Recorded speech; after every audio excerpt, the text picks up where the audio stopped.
Marriage can be hard, but God is still the healer of broken things.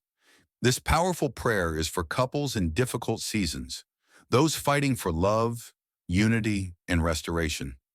No matter how far apart things feel, God's love is deeper, stronger, and always able to restore. Please join me in prayer.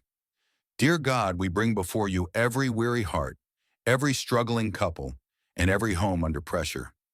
Father, you are the God of reconciliation, the God of miracles, and the restorer of broken things. Right now, Lord, we speak peace over the chaos, clarity over the confusion, and hope over the hurt. Where there is silence, we ask for open communication. Where there is pain, we ask for healing. Where there is coldness, we ask for warmth. Psalm 147 verse 3 says, He healeth the broken in heart and bindeth up their wounds. Lord, we ask that you begin the healing process, not just on the surface, but deep in the soul. Heal the wounds words have caused. Mend the gaps time has created. We rebuke every plan of the enemy to divide and destroy. No weapon formed against this marriage shall prosper. We speak restoration.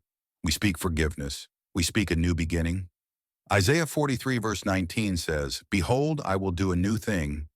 Now it shall spring forth. God, make rivers in the dry places. Rekindle love where it's faded. Remind each spouse who they are in you and who they are to each other. Let the fire of your spirit fall on their home. Let grace saturate every interaction. Let humility and compassion lead the way.